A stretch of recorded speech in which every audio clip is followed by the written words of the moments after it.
इंदिरा नगर में रानी नाम की एक छोटी बच्ची अपने परिवार के साथ रहती थी। एक दिन रानी की फैमिली मेले में जाने की तैयारी कर रही थी। रानी को मेला बहुत अच्छा लगता था और बहुत खुश भी थी। हम आज मेले में जाएंगे, बहुत सारी मिठाई खाएंगे, बलून फोड़ेंगे और बताशे लाएंगे। मेले में जाने से पहले रानी को उसकी माता और पिता बहुत सारी चीजें समझाते हैं, जैसे कि रानी बेटा, मेले में चलते वक्त हमारे हाथ पकड़ के ही चलना, हमें छोड़ के दूर कहीं ना जाना। पिताजी की बात को सुन के रानी, हाँ पिताजी, हम कहीं नहीं जाएंगे, आप ही के साथ रहेंगे, कहती है। और उसकी माँ कहती है, देखो रानी, कोई अगर कुछ भी दे ना, खाना नहीं, आपको जो चाहिए हमें बताओ, हम आपके लिए खरीदेंगे। तो माँ को भी रानी कहती है, हाँ माँ, जैसे आप कहो।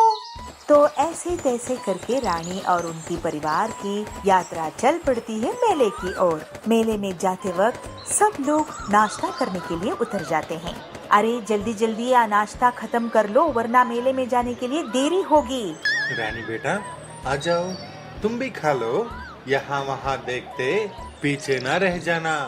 सबकी बातों को रानी मुंडी हिलाती है, मगर रास्ते में आने जाने वाली गाड़ियों को देखते, उसमें बैठे लोगों को टाटा करते हुए और हड़बड़ी में रानी की पूरी फैमिली रानी की ख्याल न करते हुए चले जाते हैं। बीच रास्ते में खड़ी रानी को याद आता है कि अपना परिवार चला गया है, ना उसको घर का पता है और ना मेले का। घर का रास्ता नहीं मिलने के कारण रानी काफी देर से परेशान हो जाती है। रानी के घर वाले मेले में जाने की खुशी में गाते बजाते आगे निकल जाते हैं। उनके साथ मेले में जाने वाले और परिवार भी जुड़ जाते हैं और रानी अपने साथ नहीं है, इसका ख्याल ही उन्हें नहीं आता है। घर की रास्ता ढूंढने में परेशान रानी, अरे चाचू, आपको इंदिरा नगर का रास्ता पता है? अरे नहीं बेटा, इंदिरा नगर में कहाँ जाना है आपको? मेरी घर की पता तो पूरा मुझे नहीं पता। ऐसे कहते हुए रानी आगे निकल जाती है।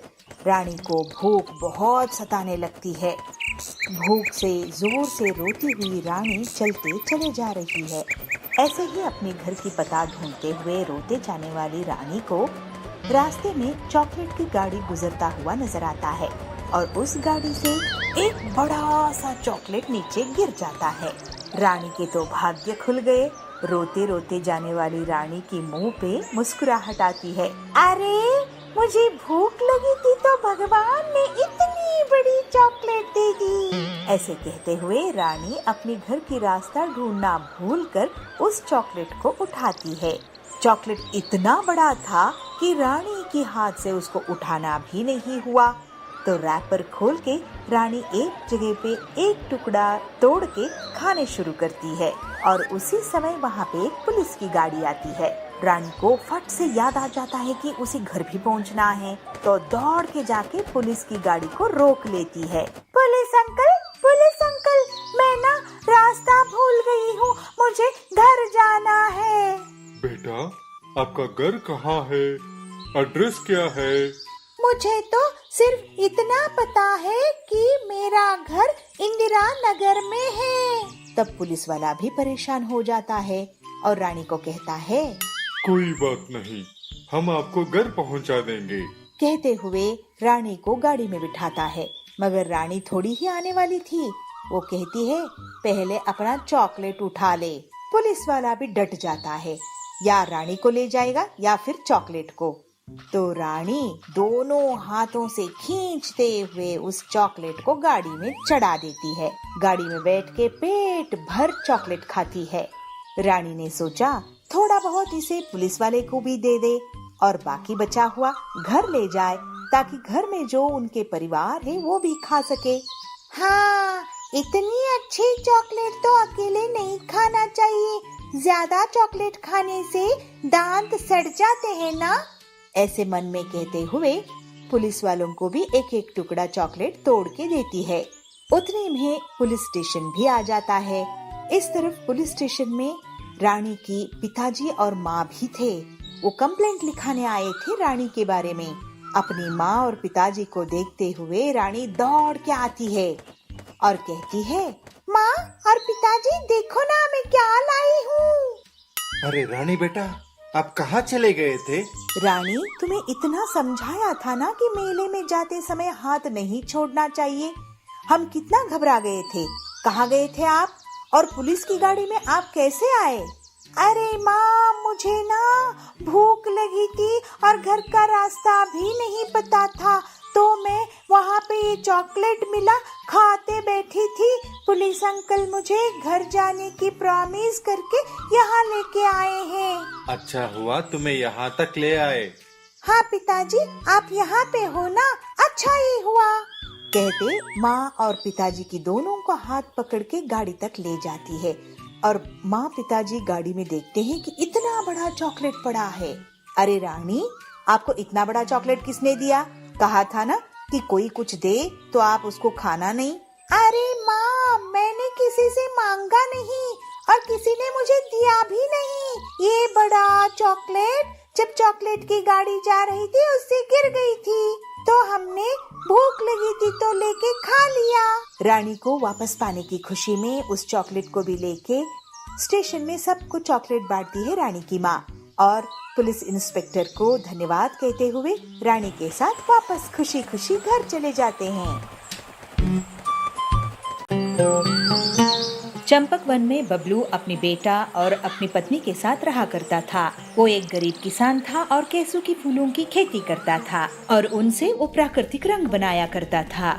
उस रंग को होली के समय वो बेचा करता था, लेकिन उससे उसकी ज्यादा कमाई नहीं होती थी। एक बार पीलू, अजी सुनते हो, कितनी देर में आपका रंग बनेगा? हमें सुंदरी चाची के यहाँ जाना है, वहाँ पे होली का पूजा है। अरे मुझे थोड़ा समय लगेगा, एक काम करो तुम ही चली जाओ। अरे आजकल के जमाने को तो जरा देखो, कितने होली के रंग आने लगे हैं। तुम ले देकर 2 ही रंग बना पाते हो, कम से कम अपने पड़ोसी कालू भैया को तो देखो, उन्होंने अपनी दुकान को कितने सारे रंगों से भर रखे हैं। उनकी दुकान चटक रंगों से भरी हुई है और तुम्हारी है 2 रंग। अरे पीलू, दूसरों को देखकर क्या मैं अपना काम छोड़ दूं? मेरे बाप दादा भी यही काम किया करते थे। हम प्राकृतिक रंग ही बनाएंगे। और तुम्हें पता तो है पीलू कि असल होली तो इन टेसू के फूलों से बने हुए रंगों से ही खेली जाती है। भगवान श्री कृष्ण भी इन्हीं फूलों के रंगों से होली खेला करते थे। हाँ, पर उस समय ऐसे केमिकल के रंग भी तो नहीं आते थे। अब जमाना बदल गया है, तुम भी बदलो। तो बबलू कहता है, तुम कुछ भी बोलो पीलू, मैं अपना काम नहीं बदलूंगा। ये रंग प्राकृतिक हैं, इनसे कोई नुकसान नहीं होता। तुम समझ भी रही हो तुम क्या कह रही हो? वो रंग कितने खतरनाक केमिकल से बने हुए होते हैं, चमड़ी खराब कर देते हैं। अरे मुझे मत समझाओ, समझाना है तो उन ग्राहकों को समझाओ जो ज्यादा पैसे देकर उन केमिकल से बने हुए रंगों को खरीदते हैं। ऐसा कहकर पीलू वहाँ से चली जाती है। पीलू चाहती थी कि उसका पति बबलू केसू की फूलों की कृषि बंद करके कुछ ऐसा काम करे जिससे उसकी अच्छी कमाई हो, लेकिन बबलू अपना काम बदलने के लिए तैयार नहीं था। ये बात सच थी कि उसके रंग बाजार में मिलने वाले नए नए केमिकल के रंगों के मुकाबले कम बिकते थे, लेकिन जंगल में अभी भी कुछ पक्षियाँ थे जो बबलू से रंग खरीदा करते थे। इस बार बता तूने कैसा रंग बनाया है? राम राम काका, देखो इस बार फूलों की कितनी अच्छी खेती हुई, तो रंग कितने अच्छे खिले खिले बने हैं। हाँ, रंग तो बहुत अच्छे लग रहे हैं। मैं इस बार ज्यादा खरीद कर लेके जाऊंगा। बबलू खुश होकर उन्हें रंग देता है। अरे लेकिन क्या बताऊं, मेरा लड़का अपने बेटे के लिए बाहर से केमिकल का रंग खरीद कर लाया है और पिचकारी भी लेकर आया है। वो लोग तो समझते ही नहीं बात को कि प्राकृतिक रंग क्या होते हैं। ऐसा कहकर कालू वहाँ से चला जाता है। बबलू की दुकान पर बहुत कम लोगों ने रंग खरीदा। दूसरी तरफ कालू की दुकान बहुत जोरों शोरों से चल रही थी। वो शहर से जो भी रंग खरीद के लाया था सबका सब बिक गया था। आज दुकान जल्दी बंद कर दी। हाँ बबलू भाई, क्या करूँ, सारा माल बिक गया है। आज मैं शहर जाकर और माल खरीद कर लाऊंगा। वैसे तुम्हारा क्या हाल है, कुछ कमाई धमाई हुई कि नहीं? अरे नहीं भाई, मेरी इतनी कमाई नहीं होती है। माफ करना बबलू भाई, लेकिन तुम ज्यादा बुद्धिमानी भरा काम नहीं कर रहे हो। पहले फूलों की खेती करो, उनको सुखाओ, फिर उसके बाद मेहनत करके उनसे रंग निकालो। ये सब झंझट आज के जमाने में कौन पालता है। देखो, मैं तुम्हारा धंधा खराब तो नहीं करना चाहता, लेकिन मुझे भी तो कमाई जमाई करनी है। केमिकल से बने रंग ही मुनाफे का सौदा है। देखो, तुम्हारी दुकान तो चल नहीं रही है, क्यों ना तुम मेरी दुकान में काम करने लगो। अच्छी पगार दे दूंगा, मुझे भी भरोसेमंद कबूतर मिल जाएगा।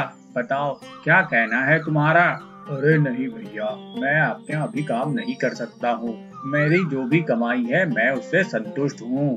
अरे बबलू, तुमसे तो बात करना ही बेकार है।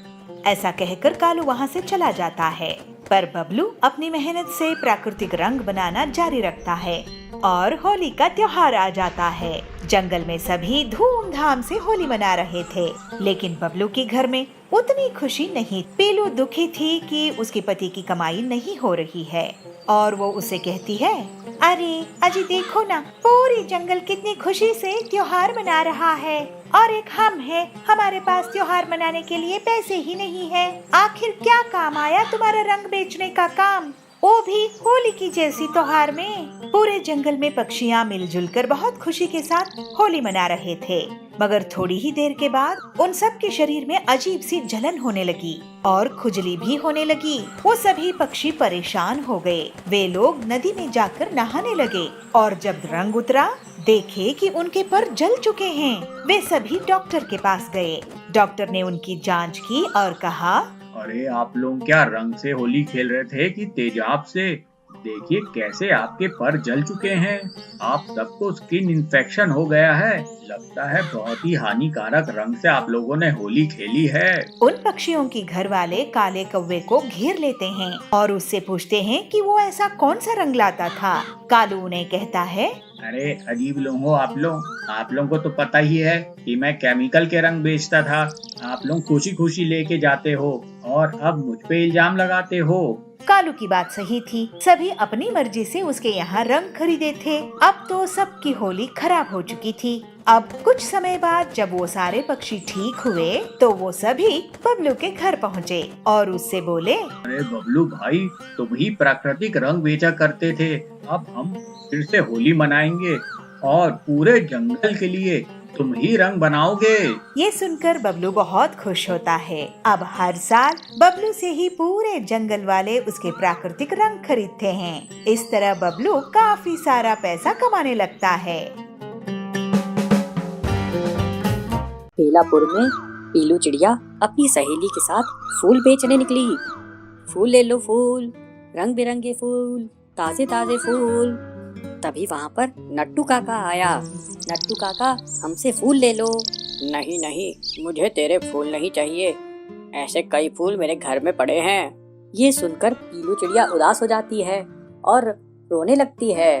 काका, एक फूल ले लो ना, सुबह से मेरे एक भी फूल नहीं बिके हैं। मैं आपको सस्ते में फूल दे दूंगी।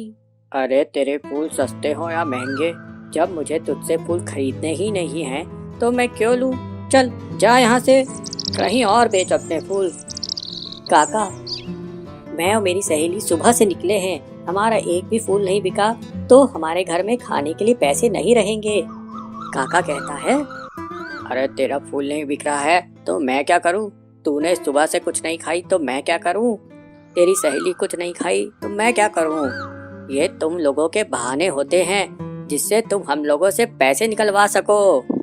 चलो अब तुम दोनों तुरंत यहाँ से भागो। इस तरह से खरी खोटी सुनकर पीलू और उसकी सहेली दूसरे जंगल में फूल बेचने चली जाती हैं। पीलू अपनी सहेली से कहती है, देखो वो कालू भैया आ रहे हैं, मैं उनके पास जाके फूल बेचती हूँ। पीलू उड़कर कालू के पास जाती है।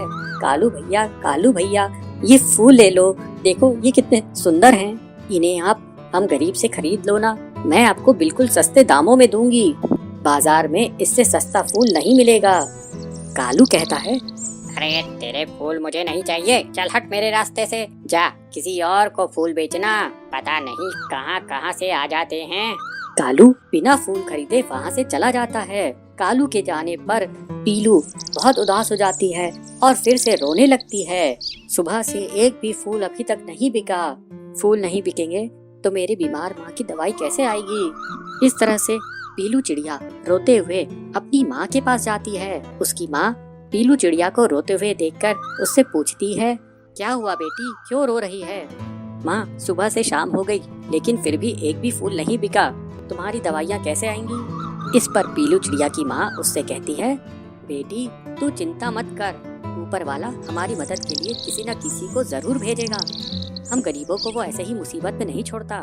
अगले दिन पीलू चिड़िया उसकी माँ के साथ नदी के पार एक बंगले में फूल बेचने जाते हैं। पीलू चिड़िया बंगले के बाज से कहती है, अंकल अंकल मेरे ये फूल खरीद लीजिए ना। आप जब ये फूल खरीदेंगे तो मेरी माँ की इलाज के लिए मुझे कुछ पैसे मिल जाएंगे। तभी पीलू चिड़िया की माँ बेहोश होके गिर जाती है। बाज उससे पूछता है, अरे ये क्या हुआ। पीलू चिड़िया कहती है, अंकल सुबह से मेरी माँ ने कुछ नहीं खाई, हमारे पास पैसे नहीं हैं, इसलिए ये बेहोश हो गई हैं। क्योंकि हमारे फूल नहीं बिके हैं, इसलिए मेरे पास माँ की दवाई के लिए पैसे नहीं हैं। वो बाज पीलू चिड़िया पे दया करता है और अपने पास से 1000 रुपए का नोट निकालकर पीलू चिड़िया को देता है। इस पर पीलू कहती है, नहीं अंकल, हम गरीब जरूर हैं, लेकिन हम मेहनत करके खाते हैं। आप मुझसे ये फूल खरीद लीजिए, उसके बदले में आप मुझे पैसे दीजिएगा। बाज पीलू चिड़िया के सारे फूल खरीद लेता है और पीलू चिड़िया की ईमानदारी देखकर पीलू और उसकी माँ को अपने घर में जगह देता है। इस तरह से पीलू चिड़िया की ईमानदारी उसके और उसकी माँ के काम आती है। एक बड़ी सी जंगल थी। उस जंगल में नदी के किनारे एक पेड़ पर कबूतर रहता था। उसी जंगल में एक दिन कहीं से एक मधुमक्खी भी गुजर रही थी। अचानक से वह एक नदी में जा गिरी। उसके पंख गीले हो गए। उसने बाहर निकलने के लिए बहुत कोशिश की, लेकिन वह नहीं निकल सकी।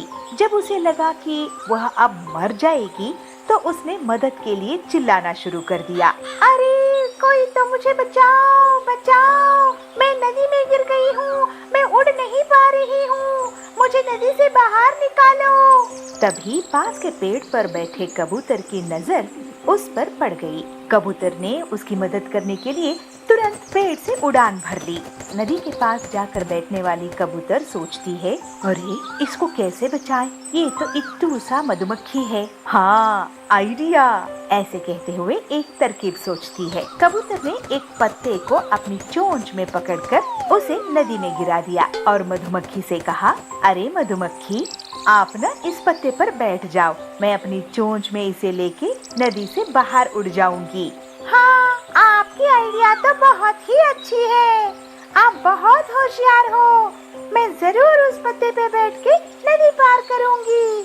वह पत्ता मिलते ही मधुमक्खी उस पर बैठ गई। थोड़ी ही देर में उसके पंख सूख चुके थे। तब वह उड़ने के लिए तैयार थी। इस बात को कई दिन बीत चुके थे। एक दिन वही कबूतर गहरी नींद में सो रही थी और तभी एक लड़का उस पर गुलेल से निशाना लगा रहा था। कबूतर गहरी नींद में थी, इसलिए उसे इस बात की एहसास नहीं हुई, लेकिन उसी समय वहाँ से एक मधुमक्खी गुजर रही थी, जिसकी नजर उस लड़के पर पड़ गई। यह वही मधुमक्खी थी जिसकी जान कबूतर ने बचाई थी। अरे बदमाश लड़के, कबूतर सो रहा है तो उसको निशाना बना रहे हो, देखो मैं क्या करती हूँ। मधुमक्खी तुरंत लड़के की ओर उड़ गई और उसने जाकर सीधे लड़के के हाथ पर डंक मार दिया। मधुमक्खी के काटते ही लड़का तेजी से चिल्ला पड़ा। उसके हाथ से गुलेल दूर जाकर गिरी। अरे बहुत जलन हो रही है, मधुमक्खी ने मुझे काट लिया, अब मैं क्या करूं? कहते हुए रोने लगा। लड़के की रोने की आवाज सुनकर कबूतर की नींद खुल गई थी। वह मधुमक्खी के कारण सुरक्षित बच गई थी। कबूतर को सारी माजरा समझ में आ गया। उसने मधुमक्खी को जान बचाने के लिए धन्यवाद बोली। अरे मधुमक्खी, तुम तो मेरी जान बचाई, वरना इस बदमाश लड़के ने तो मुझे निशाना बना लिया था। अरे मैंने आपकी उपकार नहीं भूली। ऐसे दोनों बात करते हुए जंगल में उड़ गए। हमें भी जरूर मुसीबत में फंसे व्यक्तियों को मदद करनी चाहिए। इससे हमें भविष्य में इसके अच्छे परिणाम जरूर मिलते हैं। अच्छा कर्म से अच्छा फल।